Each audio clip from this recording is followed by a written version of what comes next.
All right, thank you. Good morning. As Pastor Jack said, I've been here before. I recognize some faces a little bit, and I mentioned last time that I always have a little bit of nostalgia coming here because I learned how to tie a tie on the stairs there coming into the church. You know, we didn't go to church here, but we were attending a wedding for one of the Bull girls. I can't remember if it was Tammy or Diana. And I was at that age where I was no longer young enough to wear a clip-on tie. And my father wasn't with us. My mother didn't know how to tie a tie. So on the stairs, Mr. Bull taught me how to tie a tie. And from that day on, I've known how to tie a tie. So it's always good to come back here. And I've known Pastor Aaron, for a while. He attended our church when we were at New Life Fellowship for many years. And I've been serving on the district executive committee for the past couple of years. And I've come to understand the burden sometimes that many pastors have and how busy their lives are and that they do need a break from time to time. So I'm thankful that I can come and give him a break for a week. So having said that, the title of my message is In the Wilderness, but I'm going to be talking about the book of Numbers. And the reason why I called it In the Wilderness and not the book of Numbers, because I was afraid that if they printed that on a sheet and people came in and saw the book of Numbers, they would turn right around and go out of the other door before they had a chance to give the book of Numbers a chance. And I say that because the book of Numbers in general is not a book that we think of as being a favorite.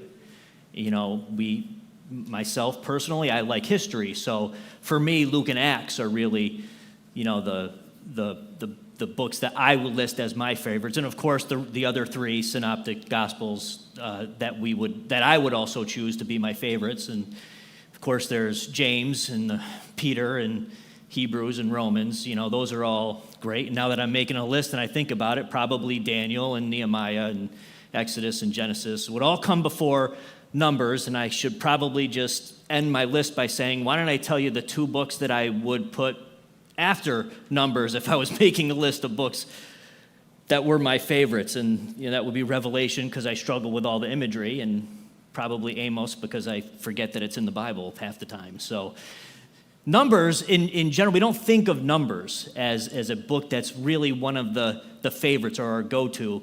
And the reason I'm talking about it today is because when Pastor Aaron asked me if I could come and give a message today, I was in the middle of a study of the book of Numbers.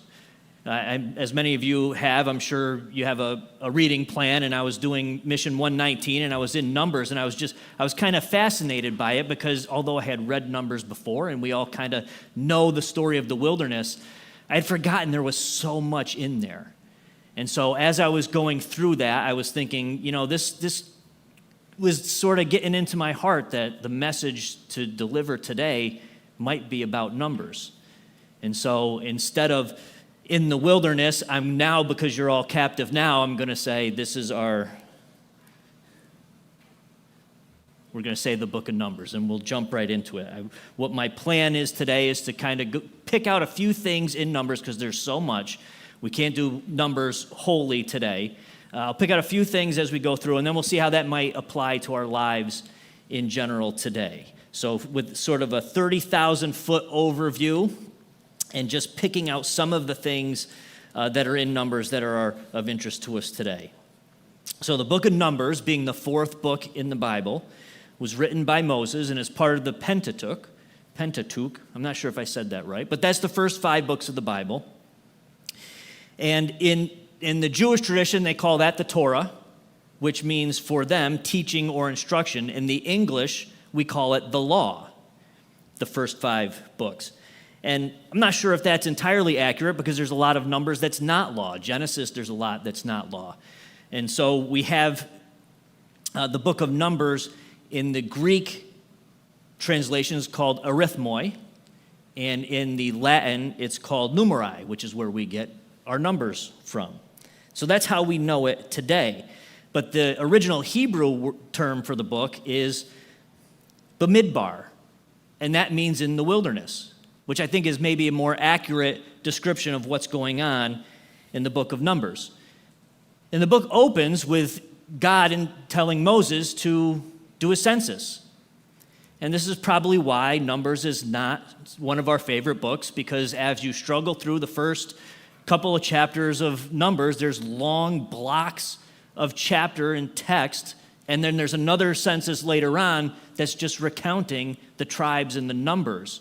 And the names are kind of hard to say, and the numbers just get all jumbled up in your mind. And so there's this big, long chunk that is kind of boring to read.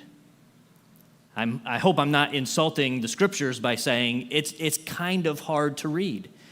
And just as an aside, I was at a Bible study a couple weeks ago, and one of the people that was there said, whenever I come to a place where they're listing all the names or place names or old Hebrew words that I don't understand, she said, I put my headphones in and I listen to it as I read.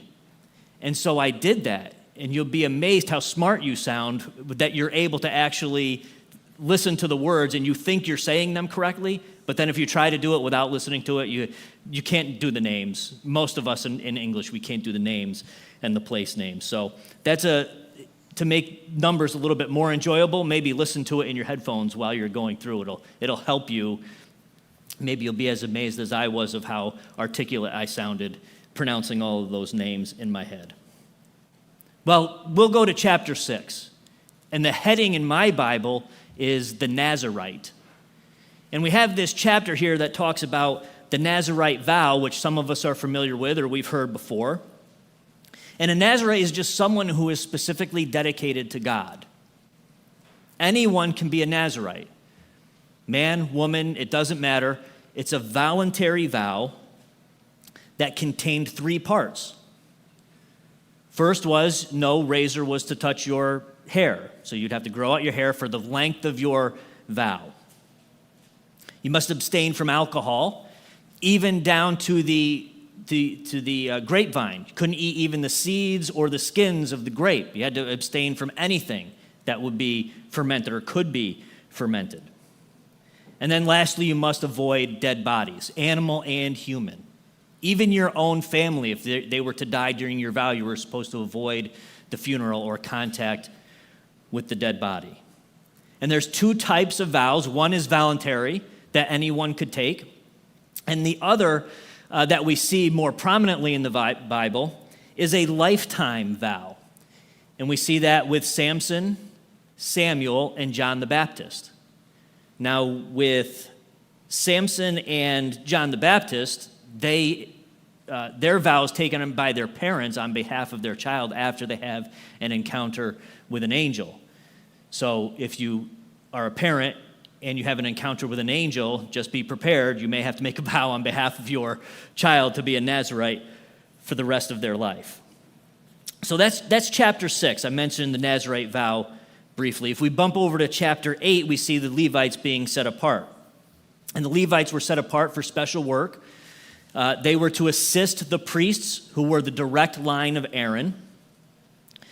So I think the phrase goes, all priests are Levites, but not all Levites are priests. So Aaron's line is going to be the priests, and the priests were the ones who made the sacrifices and were allowed to go into the Holy of Holies, that sort of thing. And the Levites were the ones who assisted them in their duties. So if there was when the tabernacle had to be moved or the tent had to be moved, it was Levites that did that part. But they didn't do the sacrifices and go into the Holy of Holies. In chapter 11, we find the people grumbling about the food that they have to eat that's been provided to them. Now, they're in the wilderness, and this journey that should have taken them 11 days by foot is going to take them 40 years. And here they are in the middle of the desert, and they have manna from heaven, but they're grumbling about that. They want other food. Right? In verse 4 of chapter 11, we see the description of it. It begins, the rabble with them began to crave other food. And again the Israelites started wailing and said, if only we had meat to eat. We remember the fish we ate in Egypt at no cost, also the cucumbers, melons, leeks, onions, and garlic. But now we have lost our appetite. We never see anything but this manna. They've come out of Egypt. An entire sea was opened up. They had no food, and now miraculously it comes down from heaven, and it's not good enough. They want to go back to Egypt and get that meat that they used to be able to eat and all the other things they said, cucumbers and stuff. None of that is growing in the desert. But every morning, God provides just enough for them to be sustained. And manna is described as like coriander seed, white, and the taste of it was like wafers made with honey. That's from Exodus. So it's not bland, but I would imagine if you ate it all the time for an extended period of time, you would not appreciate it. And so God decides, with Moses intervening on behalf of the Israelites, God sends them quail, more quail than they can ever eat, that's so much so that it's coming out of their nostrils, which sounds like something I would do. If you don't like it, you can have all of this and see if you like that. But that's what we have in chapter 11. In chapter 12, we have Miriam and Aaron grumbling against Moses.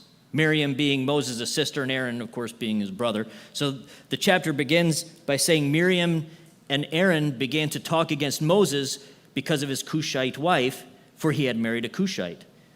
Has the Lord spoken only through Moses, they asked? Hasn't he also spoken through us? And so this grumbling angers the Lord, and Miriam has to pay a price. She contracts leprosy. Again, Moses intercedes, and then she's healed after she has to spend some time away from the camp. About a year or two after they have left Egypt, we find the Israelites approaching Canaan, the land that they are supposed to inherit. And Moses sends out the 12 spies, and they check out the land, and it is indeed everything that they thought it was going to be, everything that was promised to them. The land was so good, there was already people there, and those people happened to be giants. And so when the report comes back, not only do the Israelites hear about how wonderful this place is, but also that their problem is going to be the giants that live there. And so, except for Caleb and Joshua, they say, let's go because God's with us. The whole tribe starts to think, wait a minute. Public opinion starts to shift. And even though they've been with God for a couple of years now and they've seen miracles and they've been sustained, and when the spies come back, they decide to follow the crowd and not God. So God declares that they're going to have to spend 40 years in the wilderness, 1 year for each day that the spies were in the land checking it out. Now they've already done 2 years, so there's going to be another 38 years that they're going to wander around in the wilderness after they sent the spies in.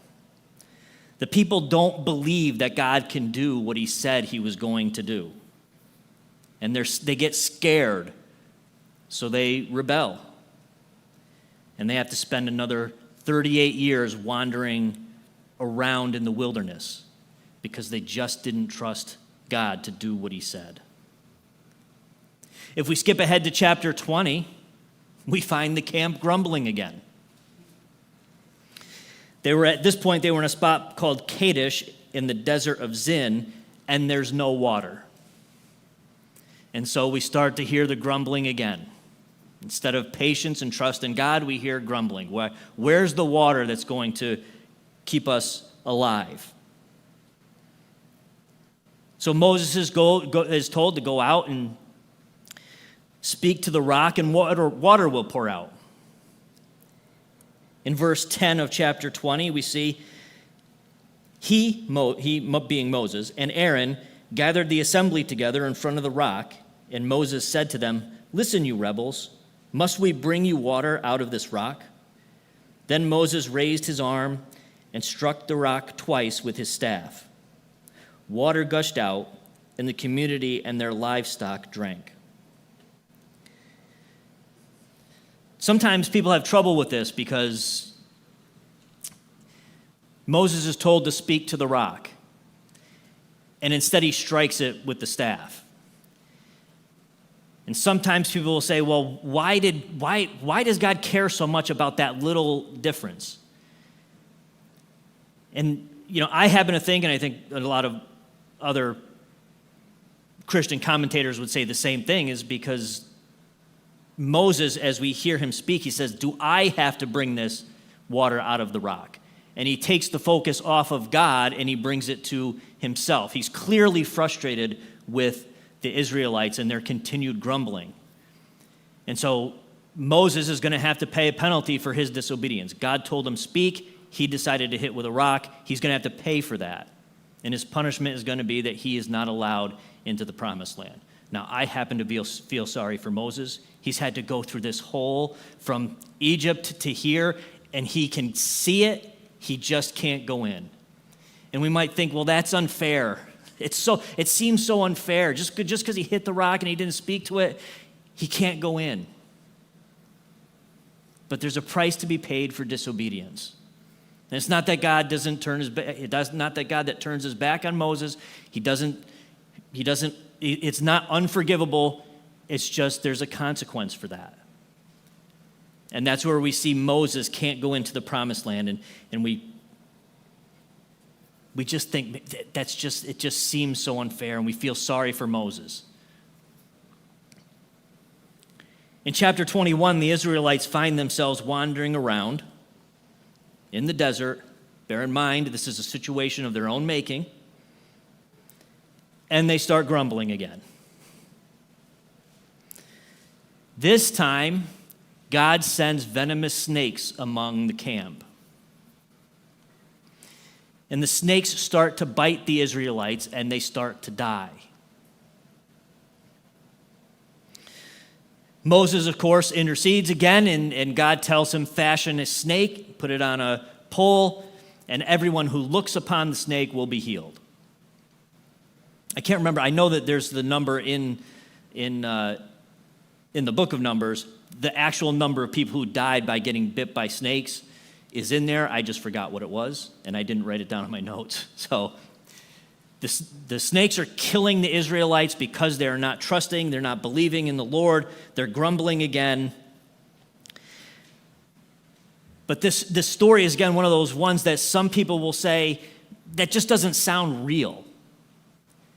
That all Moses had to do was fashion this snake, and you would hold it up, and if you looked at it, you were healed. If you didn't look at it, you died. That doesn't sound like modern medicine to us. So it's one of those passages in the Bible that sometimes critics will say, well, look at this. This can't be true because it doesn't happen now. Although I think every hospital you go into, what's the symbol that you see on the outside of it?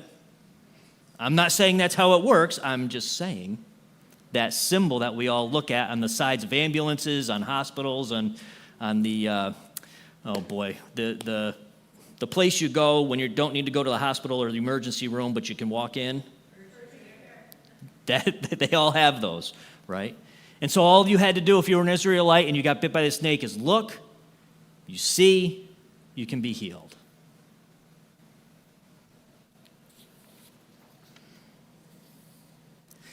Now, there's a lot I have left out of this overview of the book of Numbers. Miriam and Aaron both die, and the accounts of their deaths are in there.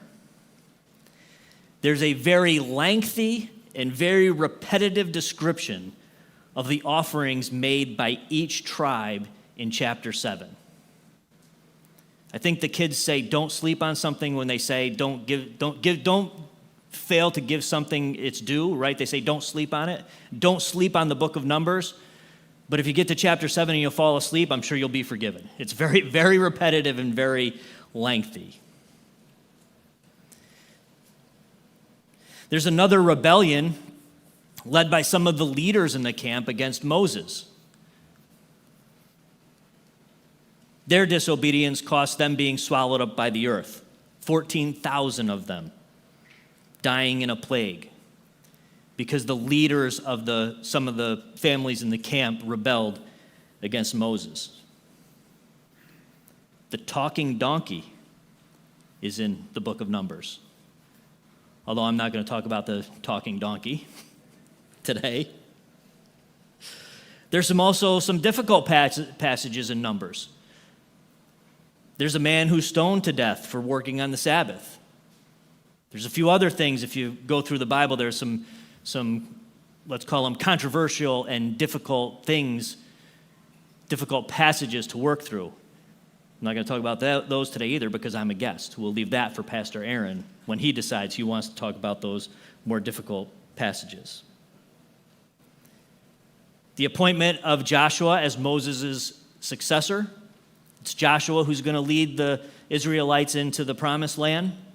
We see his appointment here as Moses' successor in the book of Numbers. The establishment of some of the festivals we see in the New Testament. There's some regulations about making vows. There's the establishment of cities of refuge.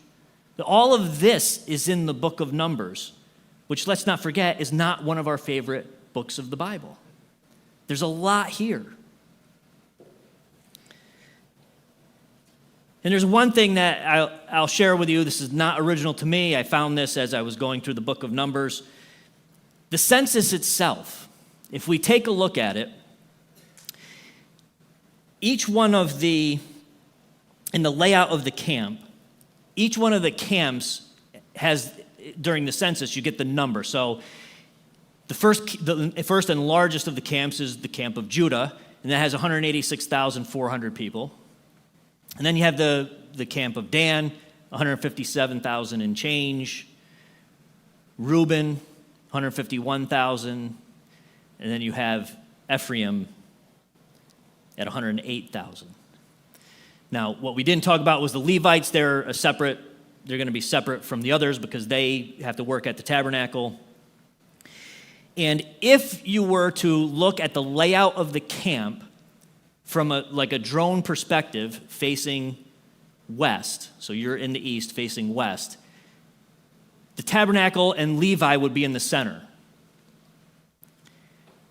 Ephraim would be to the west. Reuben, is that Reuben? I can't see that far. Yeah. Reuben will be to the south, Dan to the north, and the largest and most significant of the tribes would be to the east. Now, what does that remind us of? I'm not saying that it would look exactly like this. I'm just suggesting that if you were to lay out the camp looking down from above, it would look perhaps like a cross. Is there something that God could be telling us in the book of Numbers about where we should be looking?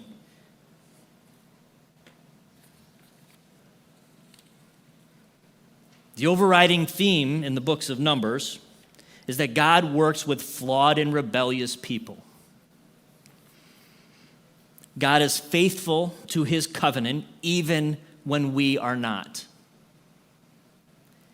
And God is merciful, for sure, but there is also consequences to disbelief and a lack of trust in him, both for individuals and for communities.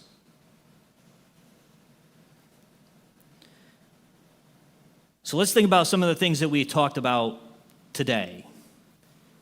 A Nazirite, set apart and dedicated to God. The Hebrew word here, nazir, the base word nazir, means consecration, devotion, separation. So could we make a Nazirite vow today? I don't know. If you do some research, and of course if you type into AI, you may get a yes or you may get a no, depending upon the inputs. Some people say that yes, we can make a Nazirite vow, and some people say no, you definitively cannot. I myself, and this is only my opinion, I tend to believe that you probably cannot. Because what I didn't talk about the first time I talked about a Nazirite vow was that you close the Nazirite vow by going to the temple, shaving off your hair, offering a sacrifice, and then burning your hair on the sacrificial fire. None of those things exist right now, so I'm not sure if you can actually make a Nazirite vow because you would need a temple. And until the temple comes back, you can't shave your hair. Some of us can't grow our hair, which I don't know if that would preclude you from a Nazirite vow either. And no, I did not just close a Nazirite vow recently either. But what we can do, we can certainly, every one of us, dedicate ourselves to God. Maybe we're not going to grow our hair, maybe we're not going to abstain from alcohol, and maybe we're not going to avoid dead bodies, but we can dedicate ourselves to God. We can still make that choice. It's still voluntary on our part to separate ourselves in devotion to God. We can fast, we can turn off our phones, we can do the things that God has asked us to do. We can love our neighbors, we can serve, we can do all of those things voluntarily, setting ourselves apart for the service of our Lord. We might not be Nazarites, but we can do the things that will separate ourselves and dedicate ourselves to the Lord. We also talked about people grumbling about the food, the manna.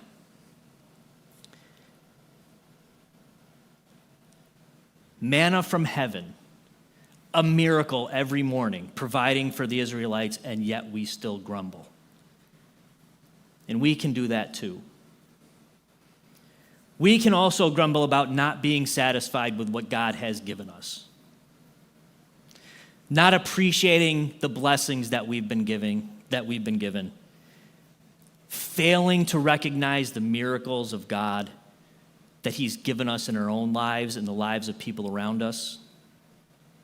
We can grumble. We can want things, better things, things that aren't related to God. We can do that. And if we do that, even though God will be merciful to us, there will probably be a consequence for us.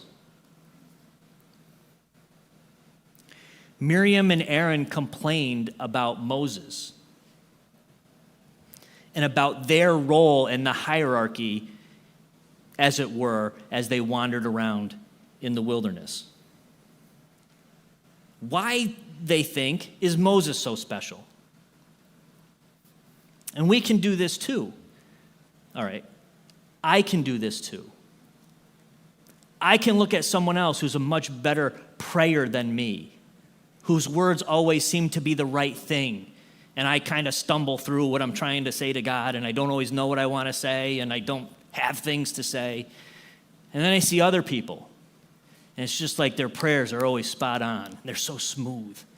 I'm like, man, why can't I pray like that? Why does this church have to struggle with getting new visitors, or with, maybe not this church, but we can do this in our own churches? Why is our church struggling? Why don't we have enough money to pave our parking lot like the church down the street? Why are they bursting at their seams while we're trying to struggle to get one person to come in here and volunteer to clean the church? Like we can compare our own churches to other churches and grumble about our role and what we're supposed to be doing. Miriam and Aaron are us. And when we think about what happened in Numbers, how does God respond? He basically says, that's none of your business. If I want Moses to be Moses, Moses is going to be Moses, and you don't worry about that. I think if we look at the New Testament, one of my favorite passages in the last chapter of the book of John, Jesus says something similar when Peter is asking Jesus about what's going to happen to the disciple John. Jesus has told him what's going to happen to some of you, and he says, well, what's going to happen to him, pointing to John. And what Jesus says is, if I want him to remain alive until I return, what is that to you? You follow me. It reminds me of what God said to Miriam and Aaron. Don't worry about Moses, you worry about you. I worry about me. If God wants to do something else with someone else, that's up to God. If He wants another church to burst through the seams and have to build a whole other annex and more, let God do that, and then let our church do our church. And we're glad for them, and we're still focused on our own, us. Right? What is that to us? We follow Jesus. We talked about the spies coming back with their report about all the good things that are going to happen, but also the problem. We can sometimes be afraid, and when we're afraid and we don't look to Jesus, what do we tend to do? We start to look around at what other people are thinking. And just like the Israelites, we as a Christian church and us as individuals, we can start to be swayed by public opinion. We notice that God asked for censuses, not opinion polls. So what we have to remember is both outside and inside the church, we have to be careful not to be swayed by public opinion. Not that we can't have discussions and try to figure out what we believe about certain things. There are certainly things that we can talk about and that we can have discussions and think through and have opinions about. But once we start to be swayed in a direction other than God, other than Jesus, which we all have a tendency to do, we have to remember to go back. God's merciful. When we take our eye off him and we come back, he's always going to be there waiting for us to come back. And the incident about the water, grumbling again. It sounds like I'm talking about my life. I keep grumbling and I keep going back and he's still there. And I find Moses' reaction very interesting because he's very clearly frustrated with the other people. And I can be that way too. I can get frustrated with other Christians. Why aren't we doing this? Why aren't we doing that? Why isn't this church did this or how they do that? I can do that. I can get frustrated with other believers. And sometimes we can let our guard down, right? We're so frustrated and worried about that we start acting differently than we should. Maybe in just minor ways, but sometimes in big ways. And we can lose our focus on where it's supposed to be because we are frustrated with other people. And instead of digging in to God, we dig our heels in against others. We put up walls and we engage in conflict and rumor, and that's how our frustration with others can play out in our relationship with God. And then we have the snake on the pole. The Israelites who were bitten had only one choice. They couldn't go to the hospital. There was no ambulance coming. There was no antidote that they could take. They had only one choice, and that was to look where they were supposed to look. You probably see where I'm going with this because we started with the reading of John chapter 3, verses 14 and 15. Just as Moses lifted up the snake in the wilderness, so the Son of Man must be lifted up, that everyone who believes may have eternal life in him. There's only one place for us to look. We can look wherever we want. We can look to other people. We can look to TikTok. We can look to social media.